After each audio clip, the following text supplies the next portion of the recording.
नमस्कार दोस्तों, क्या आप जानते हैं कि चीता जलते समय आत्मा क्या सोचती है? चिंता जलाने के 1 घंटे बाद भी आत्मा शमशान में क्यों रह जाती है? मृत्यु शब्द सुनते ही रोंगटे खड़े हो जाते हैं, लेकिन क्या मृत्यु केवल अंत है? सनातन धर्म और गरुड़ पुराण कहते हैं कि मृत्यु तो एक लंबी यात्रा की शुरुआत मात्र है। जब हम अपने प्रियजनों को विदाई देने के बाद शमशान घाट से लौटते हैं, तो हमें लगता है कि सब कुछ खत्म हो गया है। क्या आप जानते हैं कि चिता जलाने के 1 घंटे बाद भी दिवंगत आत्मा आपके ठीक बगल में खड़ी रहती है? अपने शरीर को जलते हुए देखकर भी वह क्यों नहीं चला जाता? क्या चीता की आग बुझने के बाद भी वह राख के ढेर में अपना अस्तित्व तलाशता रहता है? आज हम आपके सामने गरुड़ पुराण के पन्नों में कुछ जानकारी पेश करेंगे। जो आप सुनेंगे उसे सुनकर आपकी रूह कांप उठेगी। आज की रिपोर्ट में मृत्यु के बाद के पहले घंटे से लेकर यमलोक की यात्रा तक का हर रहस्य का मिलेगा। वीडियो को अंत तक देखें, क्योंकि यह जीवन और मृत्यु के प्रति आपके दृष्टिकोण को हमेशा के लिए बदल देगा। गरुड़ पुराण के अनुसार जब प्राण शक्ति शरीर छोड़ देती है, तो आत्मा तुरंत यमलोक नहीं जाती। घंटा व पहले 1 घंटे पहले तक आत्मा अत्यंत भ्रम की स्थिति में रहती है। वह अपने रिश्तेदारों को रोते हुए उसे छूने की कोशिश करते हुए देखती है, लेकिन वह किसी को भी प्रक्रिया देने में असमर्थ होती है। उस समय आत्मा को कैसा अनुभव होता है? कल्पना कीजिए, आप एक कांच की दीवार के पीछे खड़े हैं। आप सबको देख सकते हैं, लेकिन कोई आपको सुन नहीं सकता। आत्मा बार बार अपने शरीर में लौटने का प्रयास करती है। वो बार बार नाक, मुंह या कान में प्रवेश करना चाहता है, लेकिन प्रकृति के नियम के अनुसार एक बार प्राण या जीवन शक्ति शरीर से निकल जाने पर शरीर उस आत्मा को स्वीकार नहीं करता। इस 1 घंटे के लिए आत्मा केवल माया और मोह के जाल में फंसी हुई भटकती रहती है।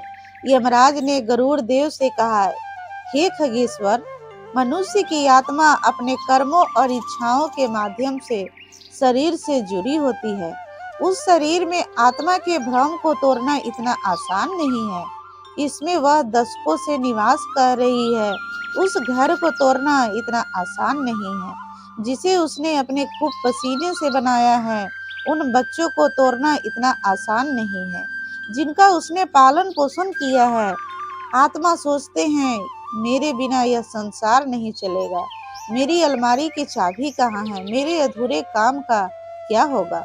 यह अहंकार और करुणा उसे जंजीर की तरह बांध देती है। उस समय यमदूत अदृश्य अवस्था में आत्मा के पास खड़े रहते हैं। वे बार बार आत्मा को चेतावनी देते हैं कि उसका समय समाप्त हो गया है, लेकिन आत्मा अब भी अपने निर्जीव शरीर से चिपके रहना चाहती है।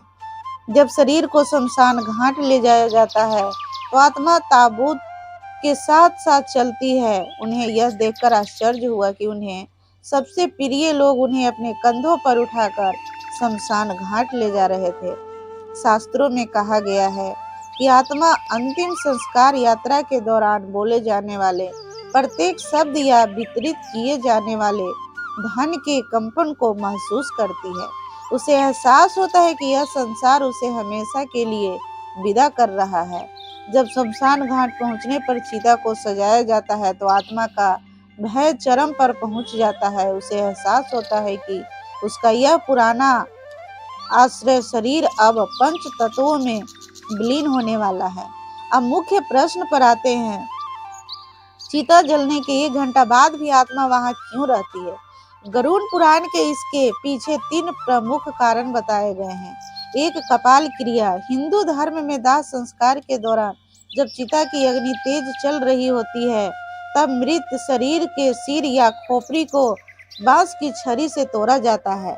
इसे कपाल क्रिया कहते हैं। गरुड़ पुराण के अनुसार आत्मा का अंतिम केंद्र मस्तिष्क है। जब तक खोपड़ी नहीं टूटती, आत्मा शरीर के भ्रम में पूरी तरह मुक्त नहीं हो सकती। खोपड़ी टूटते ही अंतिम ऊर्जा ब्रह्मरंध्र के माध्यम से निकल जाती है। अंतिम संस्कार शुरू होने के बाद इस प्रक्रिया में लगभग 45 मिनट से 1 घंटे समय लग सकता है। 2-5 तत्वों का त्याग। हमारा शरीर पृथ्वी, जल, अग्नि, वायु और आकाश इन्हीं 5 तत्वों से बने हैं। जब शरीर चिता की अग्नि में जलता है तो प्रत्येक तत्व अलग होने लगता है।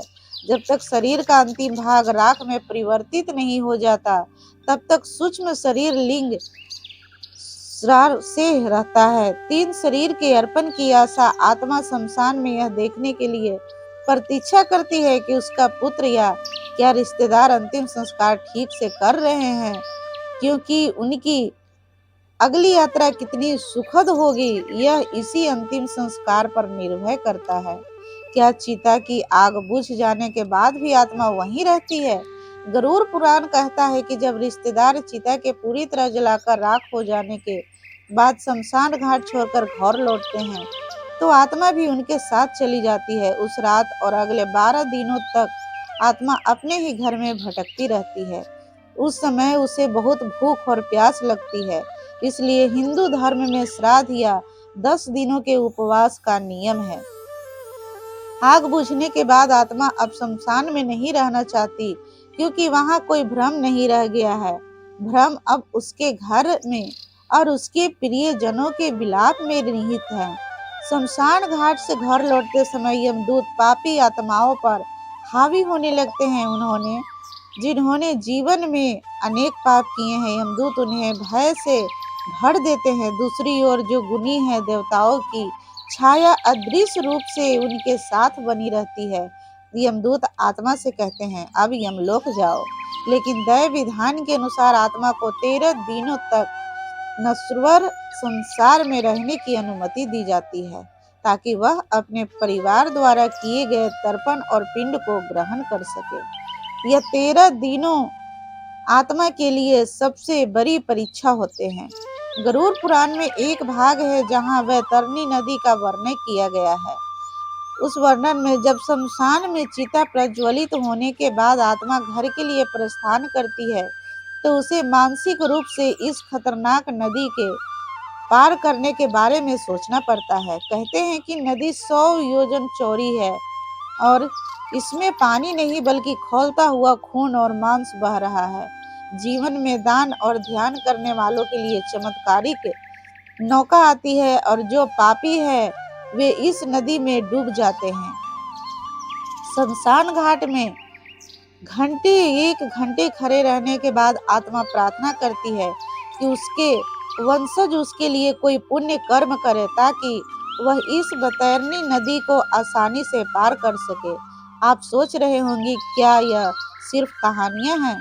आधुनिक विज्ञान कहता है ऊर्जा न तो बनाई जा सकती है और न ही नष्ट की जा सकती है। विद्युत आवेग या हृदय गति रुकने के बाद भी चेतना बनी रहती है। यह पल भर में ब्रह्मांड में विलीन नहीं हो जाती। कुछ अध्ययनों से पता चला कि मृत्यु के बाद भी शरीर के चारों ओर एक सूक्ष्म ऊर्जा क्षेत्र या आभा कई घंटों तक बनी रहती है। हिंदू धर्म में प्रचलित 1 घंटे की प्रतीक्षा का सिद्धांत वास्तव में इसी ऊर्जा के क्षय या रूपांतर का प्रतिबिंब है।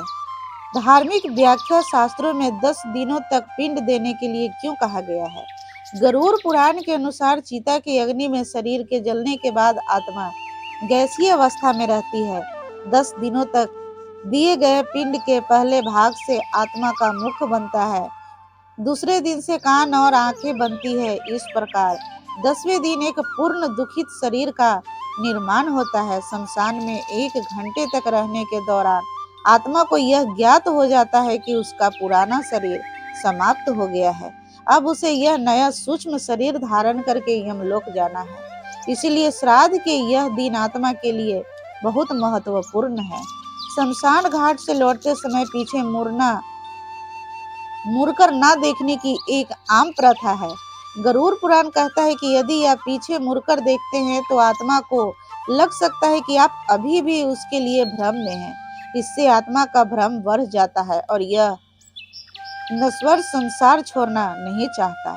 चाहे आप 1 घंटा तक शमशान में खड़े रहे, आत्मा आपके हर कार्य को देखती रहती है। आप जितने बलवान होंगे, आत्मा के लिए यह मायावी संसार को छोड़ना उतना ही आसान होगा। जो लोगों को अकाल मृत्यु होता है, दुर्घटना या आत्महत्या से उनके लिए 1 घंटे का रहस्य और भी भयावह होता है, क्योंकि उनका जीवन समाप्त नहीं होता बल्कि उनका शरीर नष्ट हो जाता है। गरुड़ पुराण के अनुसार यह संतुष्ट आत्माएं शमशान घाट या मृत्यु स्थल के आसपास लंबे समय तक भटकती रहती है। इनके लिए कपाल क्रिया या सामान्य अत्यंत क्रियाएं अक्सर कारगर नहीं होती, इन्हें प्रेत कहा जाता है। वे शमशान के धुएं में 13 दिनों के लिए नहीं बल्कि वर्षों तक भटकते रहते हैं। उन्हें मुक्ति करने के लिए एक विशेष नारायण बलि यज्ञ की आवश्यकता होती है। 13 दिनों के बाद जब आत्मा यमलोक पहुंचती है तो चित्रगुप्त उसके जीवन के प्रत्येक क्षण का हिसाब रखते हैं।